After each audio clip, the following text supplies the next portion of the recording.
Hello दोस्तों, स्वागत है आपका हमारे YouTube channel commerce classes by doctor Satish Kumar Srivastava ने। दोस्तों, जैसा कि आपने हमारे जो पहले वाले वीडियो थे उनमें देखा कि हमने आपको इनकम टैक्स बहुत विस्तार से पढ़ाया है। 2-3 वीडियो हमने अपलोड किया है, उसमें हमने आपको बताया कि इनकम टैक्स क्या है, इसकी परिभाषाएं क्या हैं, जो इंपॉर्टेंट डिफिनीशंस थी वो भी आपको बताया, इसका पूरा इंट्रोडक्शन बताया। इसके बाद हमने आपको बहुत विस्तार से इसका रेजिडेंटल स्टेटस या निवासी स्थिति बताया है कि एक करदाता कब भारत में निवासी होता है, कब असाधारण निवासी होता है और कब अनिवासी होता है। आज हम उसी परिप्रेक्ष्य में आपको बताना है कि एक करदाता यदि भारत में निवासी है तो उसकी कौन कौन आयों पर उसको टैक्स देना है, अगर भारत में असाधारण निवासी है तो उसकी कौन कौन सी आयों पर टैक्स देना है, और अगर भारत में अनिवासी है तो उसको कौन कौन सी आयों पर टैक्स देना है। तो ये आज आपको बताना है। तो आज हम एक बहुत ही शानदार आपका जो सेशन है वो है tax liability on the basis of residential status. Tax liability on the basis of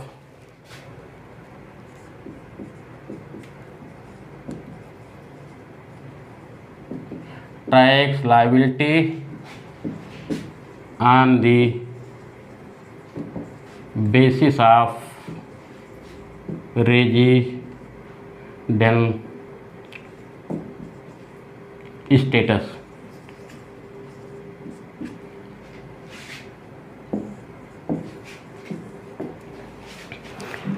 तो टैक्स लायबिलिटी में आपका आज जैसा कि आप जानते हैं कि एक करदाता का कर भार उसकी गत वर्ष की निवासी स्थिति पर निर्धारित होता है। एक करदाता की कौन कौन सी आय भारत में कर योग्य होगी, कौन कौन सी आय भारत में कर योग्य नहीं होगी, कौन सी भारतीय आय कर योग्य होगी, कौन सी विदेशी आय कर योग्य नहीं होगी, इनका सबका अध्ययन आपको इस चैप्टर पर करना है जिसका नाम है tax liability on the basis of residential status. अर्थात निवास स्थान के आधार पर करदाताओं का कर दायित्व। निवास स्थान के आधार पर कर दायित्व। तो आज आपका ये टॉपिक रहेगा और इस पर हमको आज विस्तार से चर्चा करना है। तो जैसा कि हमने आपको बताया था कि निवास स्थान के आधार पर करदाता 3 प्रकार के होते हैं। निवास स्थान के आधार पर करदाता कितने प्रकार के होते हैं? 3 प्रकार के होते हैं। तो उन तीनों करदाताओं का आपको ये देखना है कि उनकी कौन कौन सी आय भारत में कर योग्य होगी, माने कौन सी भारतीय आय उनकी कर योग्य होगी और कौन सी विदेशी आय यहाँ पर कर योग्य होगी। तो जो तीनों प्रकार के करदाता है, मतलब निवासी, असाधारण निवासी, अनिवासी, रेजिडेंट, नॉट ऑर्डिनरी रेजिडेंट और नॉन रेजिडेंट, इन तीनों प्रकार के करदाताओं की कौन कौन सी आय भारत में कर योग्य होती हैं, तो इसका अध्ययन करेंगे। तो सबसे पहले हम देखते हैं tax liability in case of residence. Tax liability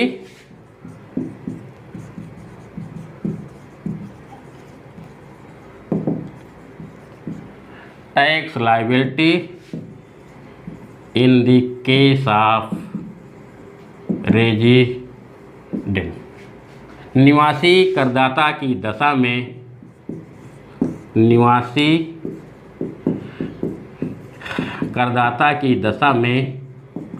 कर दायित्व। निवासी करदाता की दशा में कर दायित्व। तो देखिए दोस्तों, एक करदाता यदि भारत में निवासी है, अब निवासी कब होता है ये हम आपको कल बता चुके हैं। निवासी बनने के लिए एक करदाता को क्या करना पड़ेगा? एक अगर व्यक्ति करदाता है तो हमने आपको कल 2 आधार शर्तें बताई थी। उन 2 आधार शर्तों में से कोई करदाता यदि एक आधार शर्त पूरी कर लेता है और एक आधार शर्त पूरी करने के साथ साथ दोनों अतिरिक्त शर्तों को पूरी कर लेता है तो भारत में निवासी बन जाता है। तो जब भारत में निवासी बन जाता है तो जो अब हम आपको यहाँ पर आय लिखाएंगे वो आय निवासी की दशा में कर योग्य हो जाती हैं। अब वो आय कौन कौन सी हैं? नंबर 1, जो नंबर 1 आय है इनकम, और थोड़ा सा बड़ा लिखना पड़ेगा नहीं तो आपकी कैमरे में आएगा नहीं। Number 1 income earned in India,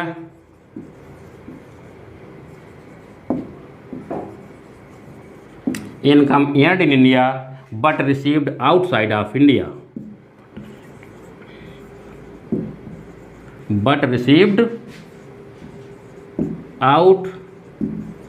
outside of India, मतलब ऐसी आय जो कहाँ पर कमाई जा रही है, भारत में कमाई जा रही है। ऐसी आय जो भारत में कमाई जा रही है परंतु भारत के बाहर प्राप्त हो रही है। रिसीव्ड आउटसाइड ऑफ इंडिया, ऐसी आय जो भारत में कमाई जाती है परंतु विदेश में प्राप्त होती है।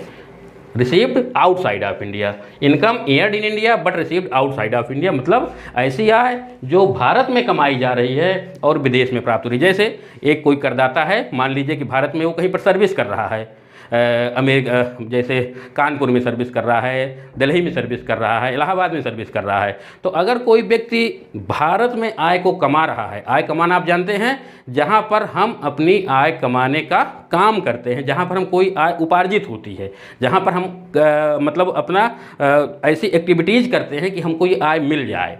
तो अगर हम कोई आय भारत में कमा रहे हैं परंतु रिसीव कहाँ हो रही है, आउटसाइड ऑफ इंडिया, परंतु वही आय हमको जो पैसा मिलेगा कहाँ मिल रहा है, विदेश में मिल रहा है। जैसे हम कोई सर्विस कानपुर में कर रहे हैं परंतु जो हमको वेतन मिल रहा है वो अमेरिका में मिल रहा है। तो क्या हुआ, हम आय जो है तो अर्न कर रहे हैं भारत में परंतु प्राप्त हो रही है अमेरिका में। Income earned in India but received in America, ऐसी आय जो हम भारत में कमाते हैं और विदेश में प्राप्त करते हैं। तो इस दशा में यदि करदाता निवासी है, करदाता क्या है, अगर निवासी है तो निवासी की दशा में ऐसी आय कर योग्य हो जाती है। ऐसी आय जो भारत में कमाई जाती है और भारत के बाहर प्राप्त होती है, ऐसी आय एक निवासी की दशा में कर योग्य हो जाती है। ये हमारा पॉइंट नंबर 1 है। अब number 2,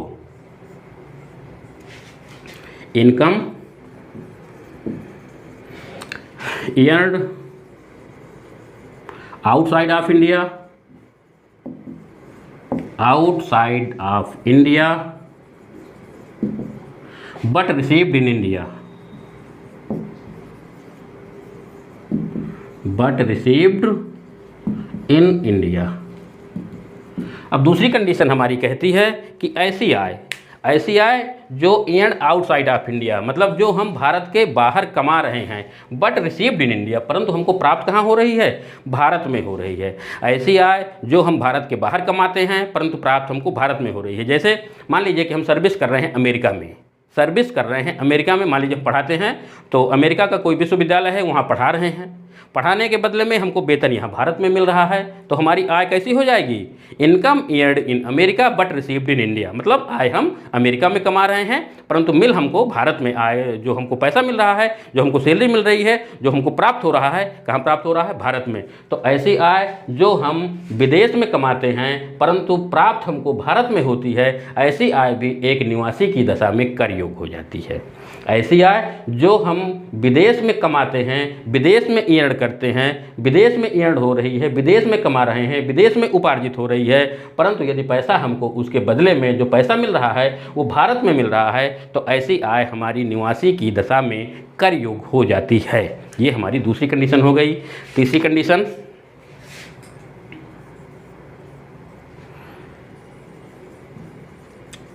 income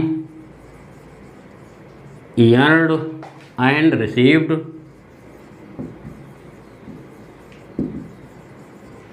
in India, income earned and received in India. कोई आय हमारी ऐसी हो सकती है जो हम भारत में ही कमाते हैं और भारत में ही प्राप्त होती है। जैसे हम यहाँ भारत में पढ़ा रहे हैं और इसके बदले में हमको भारत में ही वेतन मिल रहा है, तो हमारी कैसी आय हो गई, income earned and received in India, मतलब हम यहीं पर आय कमा रहे हैं भारत में और यहीं पर हमको वेतन भी मिल रहा है, मतलब यहीं पर हम आय कमा रहे हैं और यहीं पर हमको प्राप्त भी हो रहा है। तो अगर दोनों केस भारत में हो रहे हैं तो ऐसी दशा में करदाता यदि रेजिडेंट है, निवासी है, तो ऐसी दशा में भी हमारी आय भारत में कर योग्य हो जाती है। कैसी दशा में, ऐसी आय जो हम भारत में ही कमाते हैं और भारत में ही प्राप्त करते हैं, तो ऐसी दशा में करदाता यदि निवासी है तो उसकी आय कर योग्य हो जाती है। अब नंबर 4,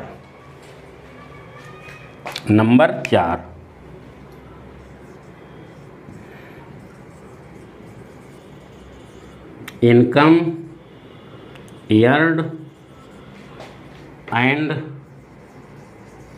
रिसीव्ड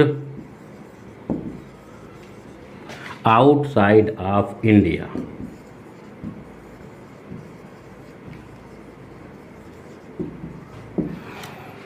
अब हमारी ऐसी आय भी हो सकती है जो हम कमाना और प्राप्त करना, ईयर्ड माने कमाना और रिसीव्ड माने प्राप्त होना।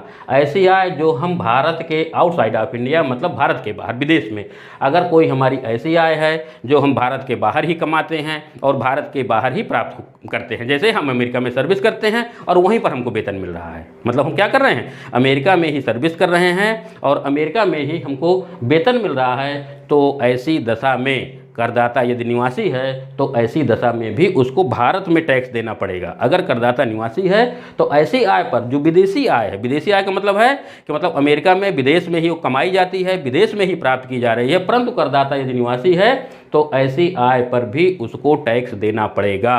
तो ये आपकी 4 ऐसी कंडीशन हैं, 4 ऐसी शर्तें हैं कि अगर करदाता निवासी है, रेजिडेंट है, तो उसको भारत में टैक्स देना पड़ेगा। अब 4 शर्तें एक बार और देख लीजिए। Income eared in India but received outside of India, ऐसी आय जो भारत में कमाई जाती है और भारत के बाहर प्राप्त होती है, तो ऐसी आय भारत में एक निवासी की दशा में कर योग्य हो जाती है। Number 2, income eared outside of India but received in India, ऐसी आय जो भारत में कमाई जाती है और भारत के बाहर प्राप्त होती है, तो ऐसी आय भी भारत में कर योग्य हो जाती है।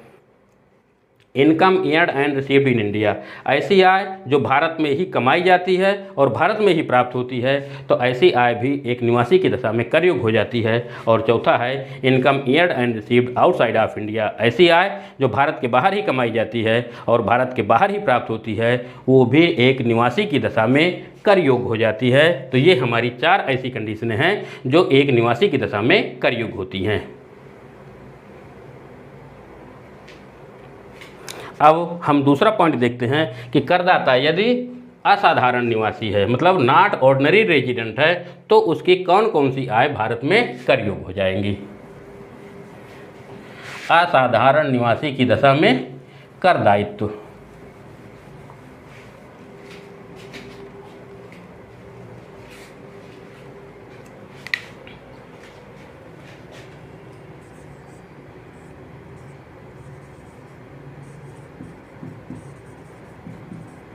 असाधारण निवासी की दशा में कर दायित्व,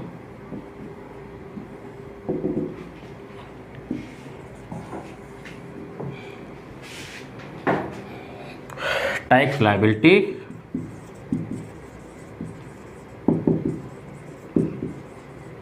in the case of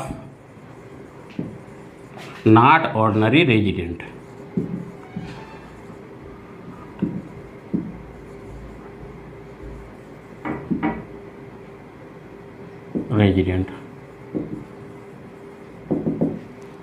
असाधारण निवासी की दशा में कर दायित्व, अगर करदाता असाधारण निवासी है तो उसकी कौन कौन सी आयों पर भारत में कर देना पड़ेगा, ये आप समझ लीजिए।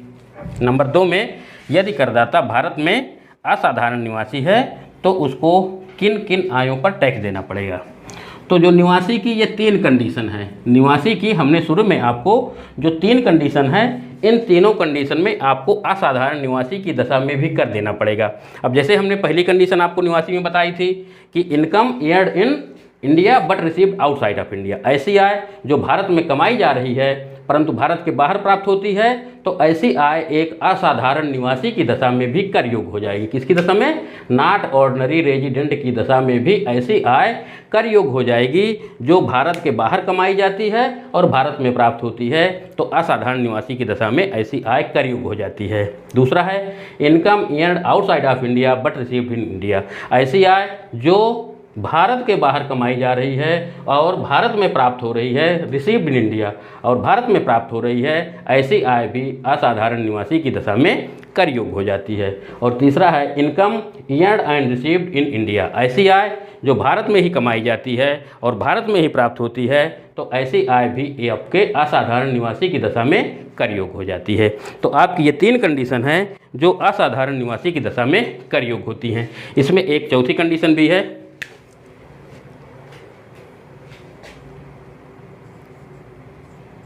Income from business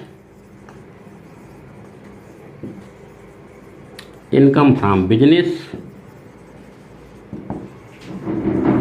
which is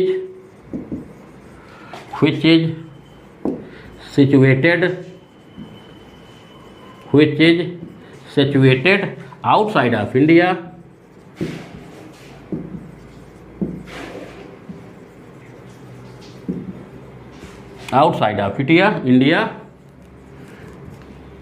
but control from India.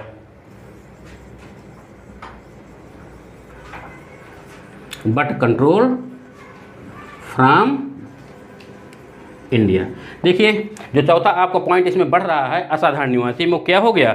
Income from business which is situated outside of India but control from India, मतलब ऐसे व्यापार से आय जो भारत के बाहर स्थापित है परंतु जिसका नियंत्रण और प्रबंध भारत में स्थित है। भारत के बाहर स्थापित ऐसे व्यापार एवं पेशे से आय जो भारत के बाहर स्थापित है। सिचुएटेड आउटसाइड ऑफ इंडिया माने भारत के बाहर स्थित हैं परंतु बट कंट्रोल फ्रॉम इंडिया, मतलब उनका नियंत्रण और प्रबंध भारत में है। नियंत्रण और प्रबंध का मतलब है जहाँ पर संचालकों की मीटिंग होती है, जहाँ पर बैठ के हम रूपरेखा बनाते हैं, कैसे व्यापार करना है, कैसे पूंजी लगाना है, किस प्रकार व्यापार बढ़ाना है। संचालक जहाँ पर बैठते हैं और अपनी पूरी रूपरेखा बनाते हैं, जहाँ पर वो मीटिंग करते हैं, तो ये कहा जाता है कि ये व्यापार वहाँ से कंट्रोल हो रहा है। तो इस प्रकार से अगर कोई व्यापार ऐसा है जो विदेश में स्थित है, अगर कोई व्यापार ऐसा है जो विदेश में स्थित है परंतु उसका नियंत्रण और प्रबंध भारत में है, तो ऐसे व्यापार की आय भी एक असाधारण निवासी की दशा में, नॉट ऑर्डिनरी रेजिडेंट की दशा में कर योग्य हो जाती है। ऐसे व्यापार से आय जो भारत के बाहर स्थित है परंतु जिसका नियंत्रण और प्रबंध भारत में है, ऐसे व्यापार की आय भी असाधारण निवासी या नॉट ऑर्डिनरी रेजिडेंट की दशा में कर योग हो जाती है। तो ये आपके 4 बिंदु इसमें भी है, 3 बिंदु आपके वही हैं जो निवासी की दशा में है और चौथा बिंदु आपका ऐसा है जो असाधारण निवासी की दशा में कर योग है कि ऐसे व्यापार की आय जो भारत के बाहर स्थित है और जिसका नियंत्रण और प्रबंध भारत में है, तो असाधारण निवासी की दशा में ऐसी आय कर योग हो जाती है।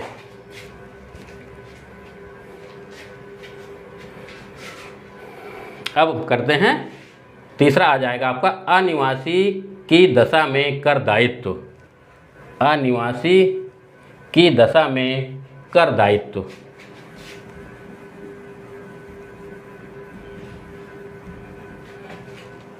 तीसरा आपका आ जाएगा अनिवासी की दशा में कर दायित्व।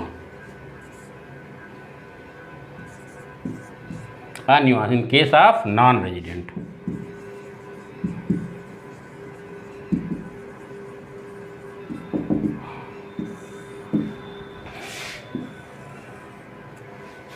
Tax liability in the case of non resident. अनिवासी की दशा में कर दायित्व। अगर करदाता भारत में अनिवासी है तो उसकी कौन कौन सी आय भारत में कर योग हो जाएंगी, ये आपको देखना है।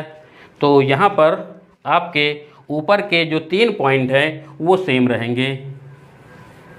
आपके जो ऊपर के 3 पॉइंट हैं वो इसमें भी रहेंगे और चौथा पॉइंट इसमें नहीं रहेगा।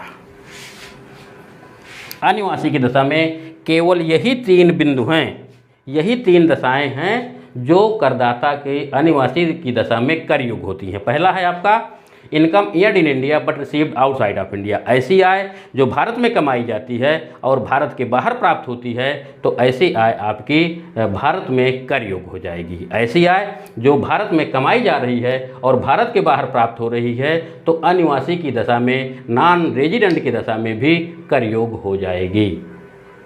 Number 2, income eared outside of India but received in India.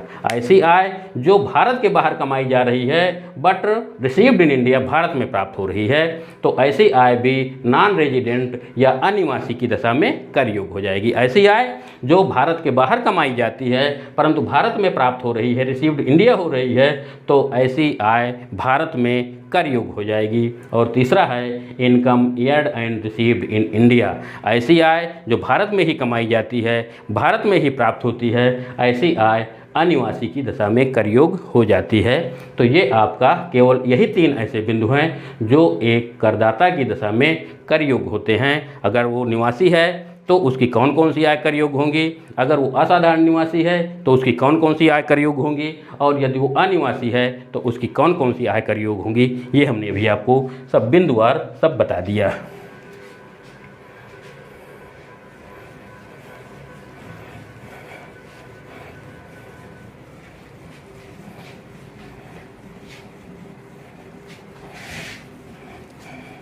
अब देखिए हम आपको एक चार्ट बना के बता रहे हैं कि कौन कौन सी आय अगर निवासी भारत में निवासी है करदाता तो कौन सी आयकर योग्य होगी, अगर असाधारण निवासी है तो कौन सी आयकर योग्य होगी, और अगर अनिवासी है तो कौन सी आयकर योग्य होगी।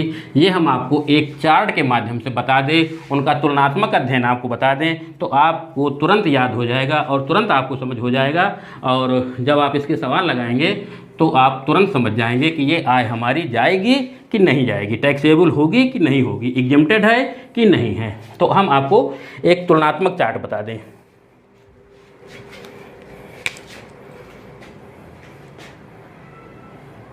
Computation of total income,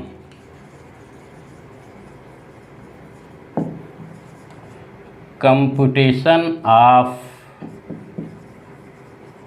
total income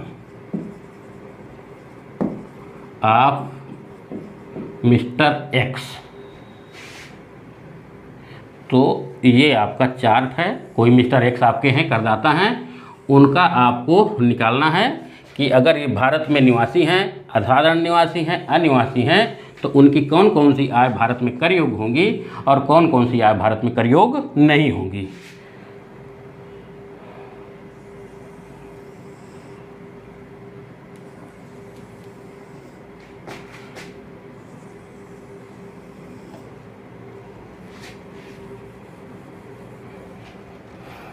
ये आपका निवासी हो गया जिसको कि हम कहते हैं रेजिडेंट। ये आपको हो गया नॉट ऑर्डिनरी रेजिडेंट, असाधारण निवासी। और ये आपका हो गया नॉन रेजिडेंट जिसको हम कहते हैं अनिवासी।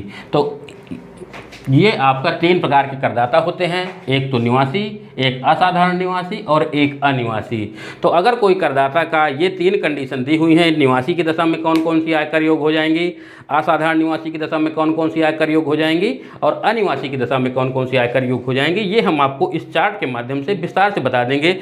तीनों का तुलनात्मक अध्ययन आपको बता देंगे कि आपको समझने में आसानी मिलेगी। ये आपको हो गया पार्टिकुलर। तो पहला बिंदु लेते हैं number 1, income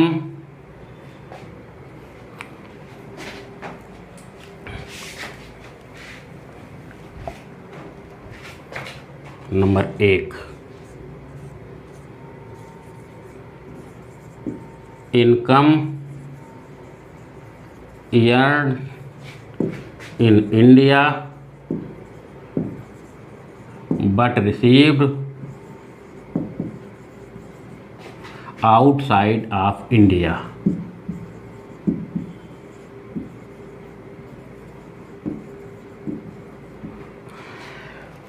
income earned in India but received outside of India, ऐसी आय जो भारत में कमाई जा रही है परंतु भारत के बाहर प्राप्त हो रही है। हमने भी आपको अभी बताया है, जब इसकी पूरा बता रहे थे हमने कॉलम वाइज कि निवासी में कौन सी आयकर योग्य होती है, असाधारण निवासी में कौन सी आयकर योग्य होती है, अनिवासी में कौन आयकर योग्य होती है।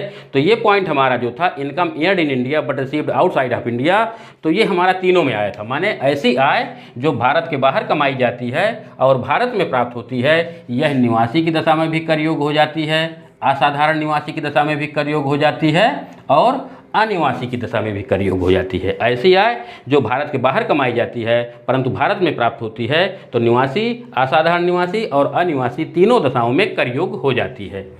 अब दूसरा, income earned outside of India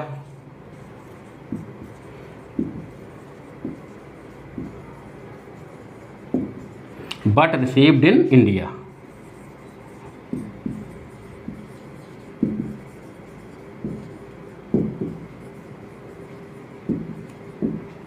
ऐसी आय income earned outside of India, ऐसी आय जो आउटसाइड ऑफ इंडिया कमाई जा रही है, ऐसी आय जो भारत के बाहर कमाई जा रही है, ऐसी आय जो विदेश में कमाई जाती है, बट रिसीव्ड इन इंडिया, परंतु प्राप्त भारत में हो रही है। देखिए यहाँ पर आपको दो चीज़ बहुत ध्यान में रखना है। ये चीज़ ध्यान में देना है, भारत में किसी आय को टैक्सेबल मानने के लिए कि भारत में कर योग्य होगी कि नहीं होगी, ये देखना पड़ेगा कि वह आय कमाई कहाँ जाती है, और दूसरा बिंदु ये देखना पड़ेगा कि वो प्राप्त कहाँ हो रही है। बस दो चीज़ों से ही काम करना है, कहाँ पर खर्च की जा रही है, कहाँ पर लाई जा रही है, कहाँ पर भेजी जा रही है। इससे आपका कोई भी मतलब इनकम टैक्स में नहीं है। आपको केवल ये देखना है कि आय हम कहाँ कमा रहे हैं, दूसरा बिंदु कहाँ पर प्राप्त कर रहे हैं। दो बिंदु अगर आपकी समझ में आ गए तो आप इनकम टैक्स के अंतर्गत ये बात तो समझ ही जाएंगे कि ये आय हमारी भारत में कर योग्य है कि नहीं है। दो चीज़ आपको ध्यान देना है, एक तो आपको ये ध्यान देना है कि कौन सी आय हम कमा कहाँ रहे हैं और ये आय हमको प्राप्त कहाँ हो रही है। कमाने का मतलब है कि जैसे हम कॉलेज में पढ़ा रहे हैं तो हम आय कहाँ कमा रहे हैं, भारत में कमा रहे हैं। पढ़ाना का मतलब आय को कमाना, जो हमारी एक्टिविटीज़ हैं, जो हम कार्य कर रहे हैं, वो हम कहाँ कर रहे हैं। तो ये हमारा आ जाएगा कि हम आय को कहाँ कमा रहे हैं। इसके बाद प्राप्त करना मतलब जहाँ पर हमको पैसा मिल जाता है। पैसा हमें भारत में मिल रहा है या अमेरिका में मिल रहा है, विदेश में मिल रहा है, कहाँ पैसा मिल रहा है, तो जहाँ हमको पैसा मिलता है तो वो हमारा प्राप्त होने का स्थान हो जाता है कि हमको आय प्राप्त कहाँ हो रही है। तो दोनों अलग अलग चीज़ें हैं। हम जहाँ पर आय कमाते हैं वहाँ पर प्राप्त कर सकते हैं, ये भी कंडीशन हो सकती है कि जहाँ पर हम आय नहीं कमाते हैं वहाँ पर हमको प्राप्त हो रही है। जैसे हम सर्विस तो कर रहे हैं भारत में, परंतु पैसा हमको मिल रहा है अमेरिका में। तो ये कंडीशन आपको समझना चाहिए। तो हमारा जो दूसरा कंडीशन है, income earned outside of India but received in India, ऐसी आय जो भारत के बाहर कमाई जाती है परंतु भारत में प्राप्त हो रही है, तो ऐसी दशा में भी तीनों दशाओं में आय हमारी कर योग्य हो जाती है। निवासी में भी कर योग्य होगी, असाधारण निवासी में भी कर योग्य होगी और अनिवासी में भी कर योग्य होगी। तीसरा,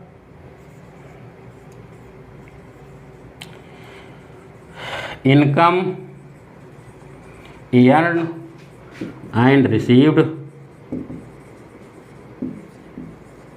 outside of India. Income earned and received in India. Income earned and received in India.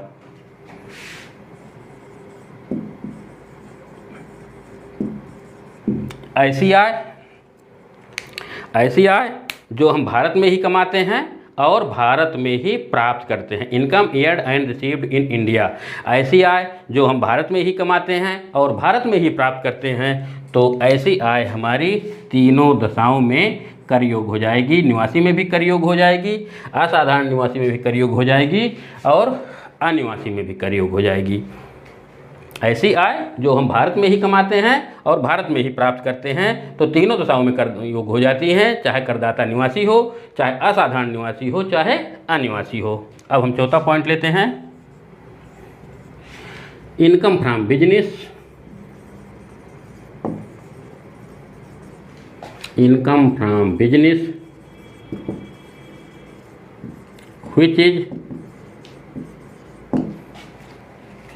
which is situated from India, which is situated, income from business which is situated outside of India, outside of India, but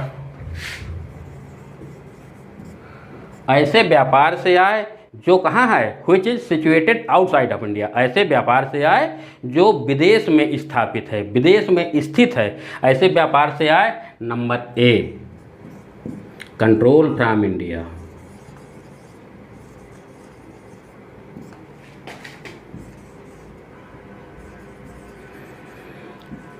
control from India, ऐसे व्यापार से आए जो भारत के बाहर स्थापित है परंतु भारत से नियंत्रित है, तो ऐसी दशा में केवल निवासी में कर योग्य हो जाएगा, असाधारण निवासी में कर योग्य हो जाएगा, परंतु अनिवासी में कर योग्य नहीं होता है।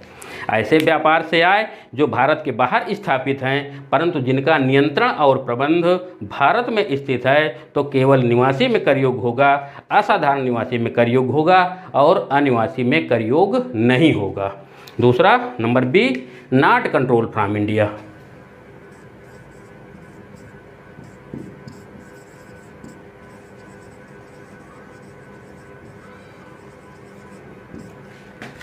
Not control from India. अब देखिए, आपका कोई ऐसा व्यापार है जो भारत के बाहर स्थित है, ऐसा व्यापार है जो भारत के बाहर स्थित है, परंतु जिसका नियंत्रण और प्रबंध भी भारत में नहीं है, माने पूरी तरह से वो विदेशी व्यापार है, विदेश में ही व्यापार चल रहा है और वहीं से ही कंट्रोल हो रहा है। तो यदि कोई ऐसी दशा है कि हमारा व्यापार विदेश में स्थित है और विदेश में ही उसका नियंत्रण एवं प्रबंध है, वहीं से वो कंट्रोल हो रहा है, तो ऐसी दशा में भी वो केवल निवासी में कर योग हो जाएगा, असाधारण निवासी और अनिवासी में वो कर योग नहीं होगा। तो इस प्रकार से हमारी इतनी कंडीशन है। ये हमारे चैप्टर में जो हमारा ये टैक्स लायबिलिटी का चैप्टर है, कर दायित्व का चैप्टर है, कर भार का चैप्टर है, जिसको कहा गया है कि निवास स्थान के आधार पर एक करदाता का कर भार या कर दायित्व या कर भार का क्षेत्र, क्या कहते हैं इसको, क्षेत्र भी कहते हैं, निवास स्थान के आधार पर हमें कैसे टैक्स लगाना है। तो वो जो आपका चैप्टर था वो बस केवल इतना ही है। यहाँ पर आपको केवल इतना समझना है कि एक करदाता यदि निवासी है तो किन किन आयों पर टैक्स देना है, एक करदाता यदि असाधारण निवासी है तो किन किन आयों पर टैक्स देना है, एक करदाता यदि अनिवासी है तो किन किन आयों पर टैक्स देना है। तो ये आपका अध्ययन था।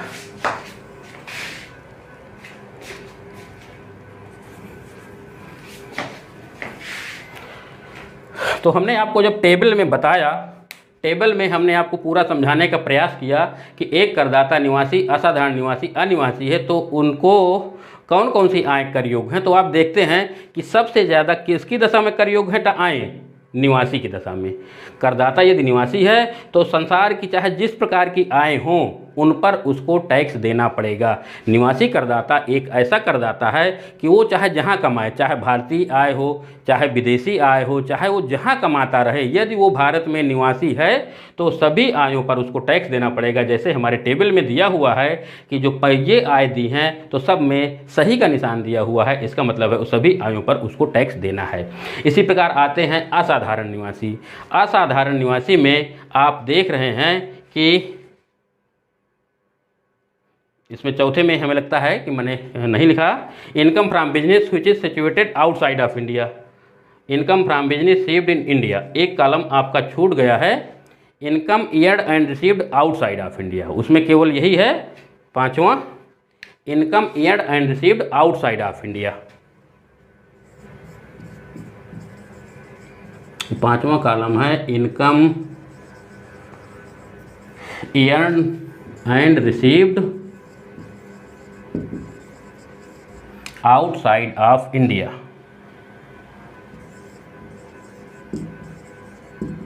आउटसाइड ऑफ इंडिया, ऐसी आय जो भारत के बाहर ही कमाई जाती है और भारत के बाहर ही प्राप्त होती है।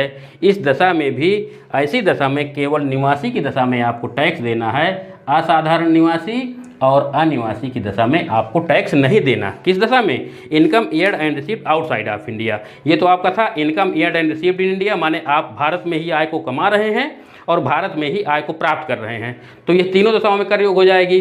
परंतु ऐसी आय जो भारत के बाहर ही कमाई जाती है और भारत के बाहर ही प्राप्त हो रही है, तो ऐसी आय निवासी की दशा में कर योग हो जाती है, असाधारण निवासी और अनिवासी की दशा में कर योग नहीं होती है। ये हमारा छूट गया था, इसको यहाँ पर होना चाहिए था नंबर 4 में, परंतु ठीक है। इस प्रकार से हम आपको बता रहे थे कि निवासी करदाता ऐसा करदाता है जिसकी सब प्रकार की आय, चाहे भारत की हो, चाहे विदेश की हो, चाहे जहाँ प्राप्त कर रहा हो, चाहे जहाँ आपका व्यापार हो, हर आयों पर कर देने के लिए उत्तरदायी है। कौन, एक निवासी करदाता है। परंतु जो असाधारण निवासी है वह केवल उन्हीं आयों पर कर देने के लिए उत्तरदायी है जो भारत से संबंधित हैं।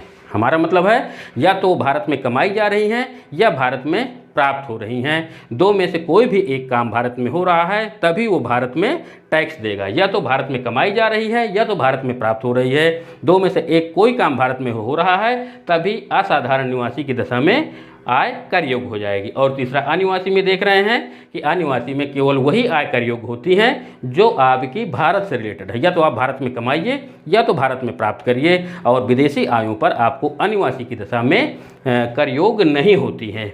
तो दोस्तों ये हमारा आपका टॉपिक था जो कर दायित्व का था, टैक्स लायबिलिटी का था, कि निवास स्थान के आधार पर हमारी कौन कौन सी आय भारत में कर योग्य होंगी, कौन सी आय भारत में कर योग्य नहीं होगी, निवासी की दशा में कौन सी आय हमारी कर योग्य होगी, कौन सी आय कर योग्य नहीं होगी, असाधारण निवासी की दशा में कौन सी आय कर योग्य होगी, कौन सी आय कर योग्य नहीं होगी, और अनिवासी की दशा में कौन सी आय कर योग्य होगी, कौन सी कर योग्य नहीं होगी। मतलब निवासी, असाधारण निवासी और अनिवासी तीनों दशाओं में हमने आपको ये बहुत विस्तार से सब समझा दिया।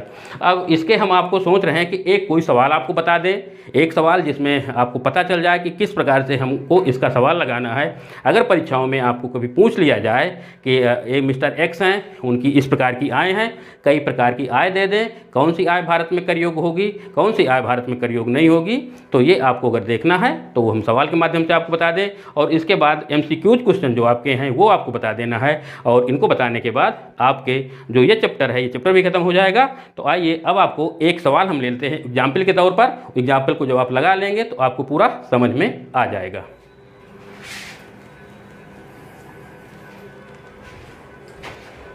आपको MCQ क्वेश्चन बता दें, इसके बाद फिर से। हाँ दोस्तों, इस वीडियो के अब लास्ट चरण में आपको बताना है MCQ क्वेश्चन, जो कि इसी आपके जो ये चैप्टर है, इसी चैप्टर से रिलेटेड हैं। तो जैसा कि आप जानते हैं कि निवास स्थान के आधार पर करदाताओं का कर भार, इसमें बहुत ज़्यादा MCQ क्वेश्चन जो हैं आपके ज़्यादा बनते नहीं हैं।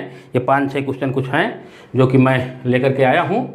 तो अब ये इससे पहले कि मैं MCQ क्वेश्चन को शुरू करूँ, आपसे एक निवेदन करता हूँ कि अगर आप हमारे चैनल में पहली बार आए हैं तो कृपया सबसे पहले आप हमारे चैनल को सब्सक्राइब कर लीजिए, जिससे कि हमारी जो भी वीडियो, नई वीडियो आपको मिले सबसे पहले आपके पास पहुंच जाएं। और इसके साथ साथ आपके जितने भी दोस्त हैं, आपके जितने भी परिचित हैं, सबको हमारा ये वीडियो, हमारा जो ये चैनल है यूट्यूब चैनल, इसको आप शेयर कर दीजिए, जिससे सभी को इससे लाभ मिले।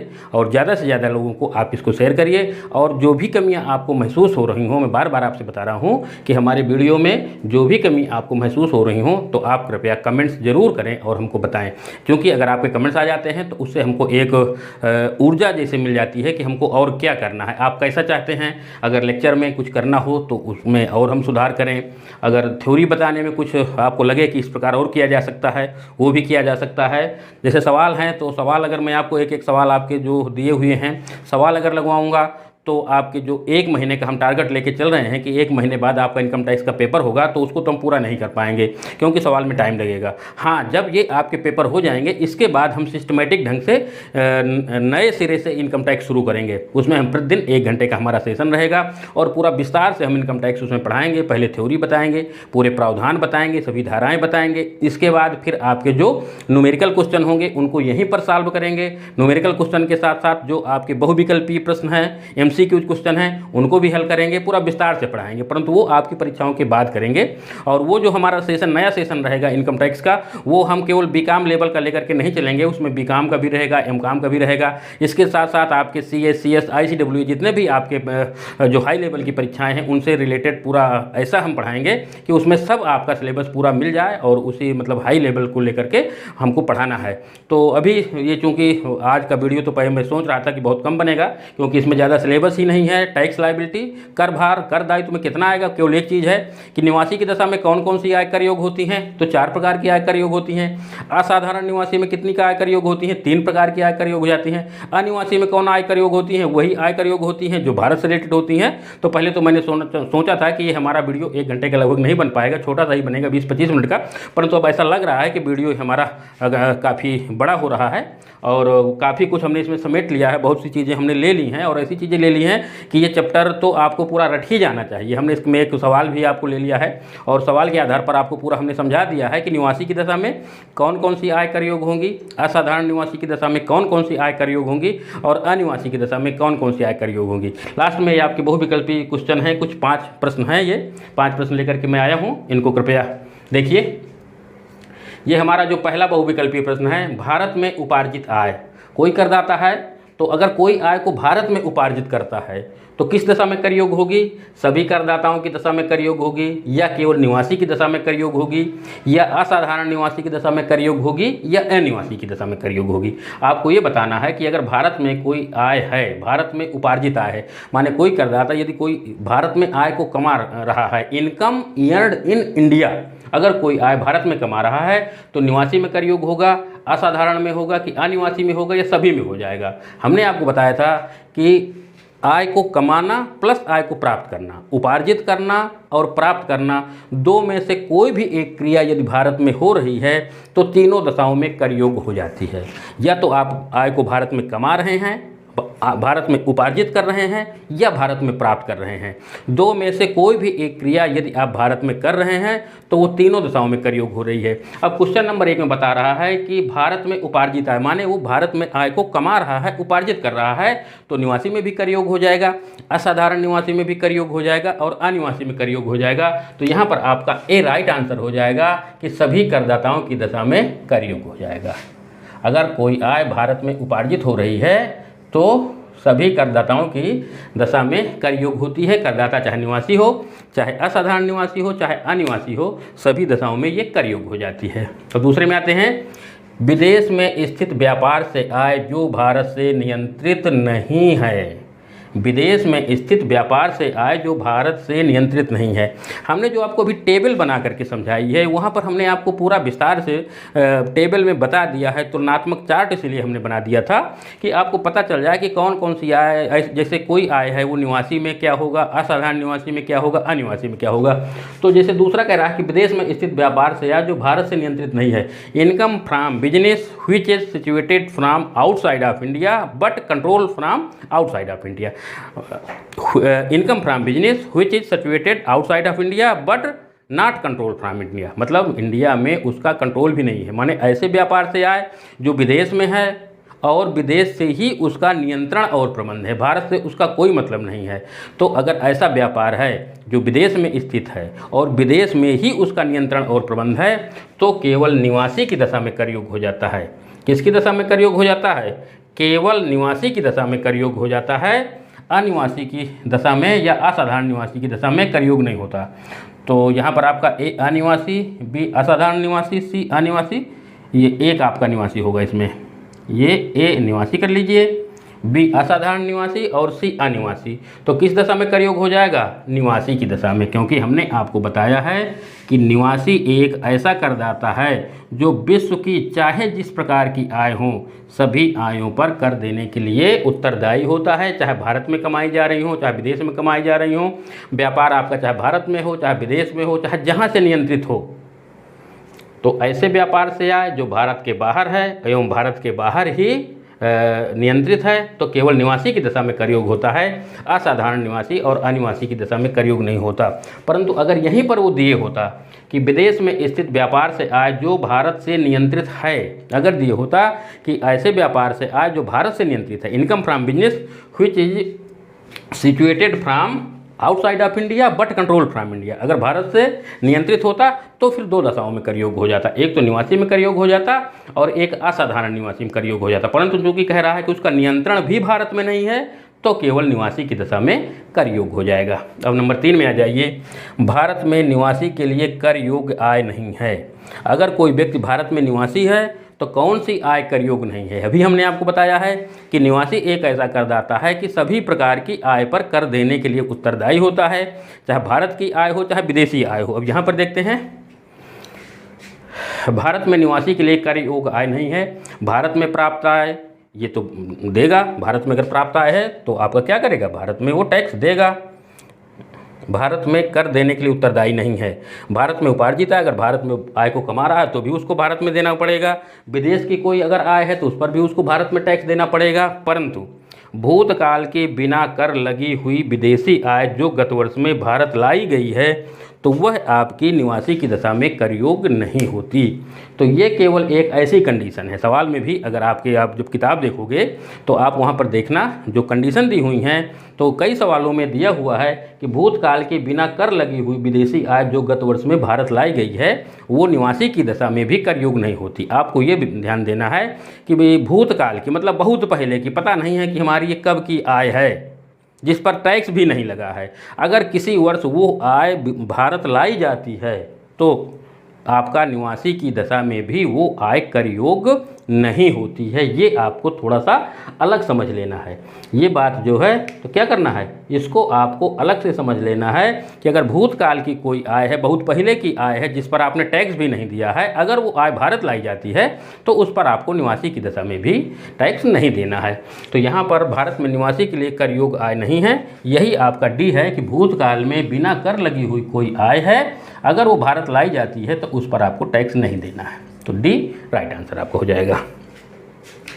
अब चौथा है, पेरिस में कमाई गई एवं वहीं प्राप्त की गई किस दशा में भारत में करयोग होगी। पेरिस में आपकी कोई आय है, वहीं आप कमाते हैं और वहीं प्राप्त कर रहे हैं। पेरिस आपका क्या है, विदेश है। तो income earned and received in Paris, income earned and received in Paris माने ऐसी आय जो विदेश में ही कमाई जाती है और विदेश में ही प्राप्त होती है, तो किस दशा में करयोग होती है, ऐसी आय केवल निवासी की दशा में करयोग होती है, असाधारण निवासी और अनिवासी की दशा में करयोग नहीं होती। तो जो चौथा प्रश्न है तो किस में करयोग होगी, पेरिस में कमाई गई एवं वहीं प्राप्त की गई किस दशा में भारत में करयोग होगी। पेरिस में कमाई गई एवं वहीं प्राप्त की गई किस दशा में भारत में करयोग होगी। निवासी एवं असाधारण निवासी, असाधारण निवासी एवं अनिवासी, अनिवासी एवं अनिवासी, निवासी असाधारण एवं अनिवासी। देखिए ना तो ये आपकी निवासी में तो करयोग हो जाएगी, परंतु असाधारण निवासी में करयोग नहीं होगी, तो इसका मतलब ये इसमें करयोग नहीं होगी। असाधारण निवासी और अनिवासी, असाधारण निवासी में भी करयोग नहीं होती और अनिवासी में भी करयोग नहीं होती, तो यहाँ पर भी आपकी करयोग नहीं होगी। इसके बाद सी में अनिवासी एवं निवासी, अनिवासी में तो करयोग नहीं होती परंतु निवासी में करयोग हो जाती है, तो यहाँ पर अनिवासी भी दिया हुआ है तो यहाँ पर भी करयोग नहीं होगी। अब नंबर डी, निवासी, असाधारण निवासी और अनिवासी। अब यहाँ पर देखिए निवासी में तो करयोग हो जाएगी, असाधारण निवासी और अनिवासी में करयोग नहीं होगी, तो इसमें भी करयोग नहीं होगी। तो इसको हम ऐसा करते हैं कि इस प्रश्न में डी में हम केवल निवासी रख लेते हैं। क्या रख लेते हैं, केवल निवासी, असाधारण निवासी और अनिवासी काट देते हैं, क्योंकि प्रश्न ही आपका गलत हो गया। ये प्रश्न आपका जो लिखा है ये गलत है, क्योंकि अगर कोई आय विदेश में कमाई जाती है और विदेश में ही प्राप्त होती है और वहीं कमाई जाती है, तो भारत में कब करयोग होती है, केवल निवासी की दशा में। तो अगर आप डी में केवल निवासी लिख लेंगे तो इसका मतलब है कि आपका ये डी आंसर सही हो जाएगा। अगर कोई आय विदेश में कमाई जाती है और विदेश में ही प्राप्त की जाती है तो वह केवल निवासी की दशा में करयोग होती है। तो अब आपका आंसर सही हो गया कि डी केवल निवासी की दशा में वो आय करयोग हो जाती है। और लास्ट है आपका, भारत में प्राप्त या प्राप्त समझी जाने वाली आय किस श्रेणी के करदाता के लिए करयोग होती है। ऐसी आय जो भारत में प्राप्त होती है या प्राप्त की हुई समझी जा रही है वो किस दशा में करयोग होती है। हमने आपको बताया था कि अगर आप या तो भारत में कमा रहे हैं या आप भारत में प्राप्त कर रहे हैं, दो में से एक क्रिया यदि भारत में हो रही है तो वो तीनों दशाओं में करयोग हो जाती है। यदि कोई आय भारत में प्राप्त हो रही है या उपार्जित की जा रही है तो निवासी की दशा में भी करयोग हो जाती है, असाधारण निवासी की दशा में करयोग हो जाती है और अनिवासी की दशा में करयोग हो जाती है। तो क्या हो जाएगा आपका, ये तीनों दशाओं में करयोग हो जाएगा। ये आपका डी में हो जाएगा उपर्युक्त सभी।